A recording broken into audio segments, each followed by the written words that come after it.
People are making podcasts and thinking in 90 days they're somehow going to blow up. In the beginning, 150 episodes is just me talking about how to run a gym better. I got a DM the other day, somebody who was like, yeah, it's easy for you to build this brand because you already have this big audience. I was like, dude, just start. He was discouraged by the fact that he had no following, he had no audience, etc. 99% of people who are watching this do more cool shit, and then you'll have cool shit to talk about rather than regurgitating other people's stuff. But for everyone who sees the overnight success, right? What I want you to do is go to my podcast and look at the timestamp of my first episode. It's 2017.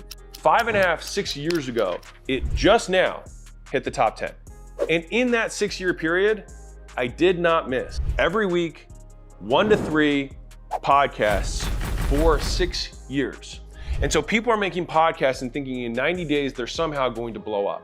When the reality is that you're finding your voice for the first year. You're figuring out what way you communicate. You're learning how to teach, how to entertain, how to present. You're learning how to speak. And you're also learning about the stuff that you're learning meantime, right? Like in that period of time, I might not have had as much stuff that was as cool in the beginning that applied to as many people, because the first 150 episodes is just me talking about how to run a gym better. Right around 150, I start talking about marketing in general, because that's what I was into at the time. And then I start talking about sales, then I start talking about business in general and M&A and things as they've evolved over time. And so the subject matter, as well as my skill in delivering it, both improved over that period of time. And now the podcast is top 10 on entrepreneurship and very high ranked in business. Next to names that I looked up to my whole career. I'm like, holy cow, I'm like, we just went above this guy that I've been looking up to my whole life. It doesn't take 90 days.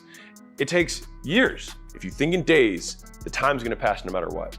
But if you can think in decades, when you make your goals, when that decade does pass, it'll show that you were thinking that way, right? Not the outcome of the goal, make the action the goal. If the action is, did I make the post, did I make the reach outs every day, then you're a success. You check both boxes.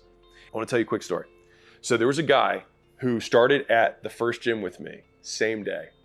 All right, and we've been friends since then. And I started my gym, and then he started his gym, and then he started a chain of gyms, so we went in parallel, all right? And he ended up selling those gyms, and he wanted to go online. He was like, dude, I need to build like a brand. And I was like, dude, you just need to start posting, short form stuff, making stuff that's valuable. He posted every day for 6 months, and then one video took off, and then the next video took off, and the next video took off, and then all of a sudden now, he's making $100,000 a month from the content that he was making. He'd already been doing business for 9 years. And then all of a sudden it took off, and he messaged me. He was like, I'm super grateful that you told me to do that. And so he did the post and he did the reach outs. And what ended up happening is that earlier on, he would have videos that would start taking off. He would start doing reach outs, he'd start making sales, and then he'd make some money, and then he would slow down. And then all of a sudden you get in scarcity mode once he was like, oh shoot, there's no money coming in. And then you start making content, start doing reach outs again, and then you make money again. And he was like, dude, how do I break the cycle? And what we did was we shifted what he was focusing on, because he was focusing on the sales he was making, he was focusing on the money he was making, rather than focusing on the process. You are not successful in my eyes because whenever you see some outcome, you stop the activities, which means you don't have the trait of consistency. I was like, the reason you aren't where you want to be is because you can't do things repeatedly. And so most people can't do one thing over and over again. You need to be able to do the doing without seeing the result of your doing. And you have to keep doing it.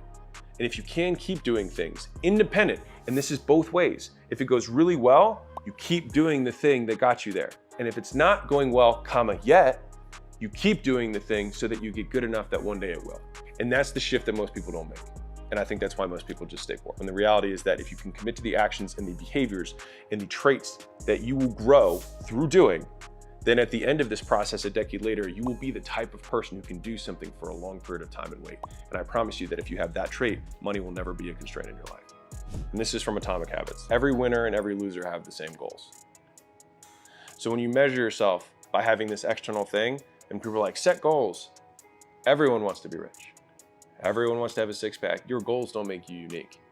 It's the activities that you do that make you unique. The goal of the winner is to commit to the activities. The goal of the loser is to commit to the goal. 52% of 18-year-olds, high school seniors, think they're gonna be millionaires by 25. The world is going to be shook. Many of you will fail. And that's because most of you have the same goal. 52% of you think you're gonna be a millionaire, right? That's just the math. But only a small percentage will, because if you want to be a millionaire, you're not going to focus on making $1 million. You're going to focus on the stuff that makes $1 million. And so when you can divorce the activities from the outcome, then you can focus on the doing, which whether your income does this over that period of time, your self-esteem remains the same because you're committing to what you can control. If you can make that shift, it will change your life. So I started making podcasts 6 years ago. I committed to that process. When I signed on with a YouTube vendor a few years ago, on the first call I said, I'd like to have this channel be something in 5 to 10 years. I was like, we'll look at it then and see if it was worth continuing to do. I was like, but I'm in for a decade. And he stopped me afterwards. He was like, I've literally never had a client say that to me, ever. He's like, they're all like, how can I get leads in the first 90 days from YouTube? And like, blah, blah, blah. And I was like, if we're making progress, I'm good. I will commit to that. I think that if you can think that way, you will get what you want. And then people will ask you a decade from now, man, how did you have this overnight success and blah, blah, blah, blah, blah. And aren't you like, don't the followers and the fans, like, how does it not get to your head? And you're like, because it was never the goal. And so I feel just as good at year 1 as I do at year 8, because the activities that I committed to remain the same. If you can think that way and you can shift your perspective, it'll decrease your emotional ups and downs. And I think we all need ways to decrease our emotional ups and downs in the game of business, because like we need to have second lives and third lives and fourth lives. And the way to do that is to not put your life, your game playing life, in something that you can't control, but putting all your game playing life in the things you can. Right now, we just crossed our 400th episode. 400 episodes. Like if I did 1 a week, that's 52. 1 a week for a year, that'd be 8 years of doing that if I had 400 episodes. I'm at like year 6. If you make 400 long form pieces of content, I guarantee you that your following will be bigger than it is today. Well, how long is that gonna take? As long as it takes, because the goal was never the outcome. The goal was to do the thing.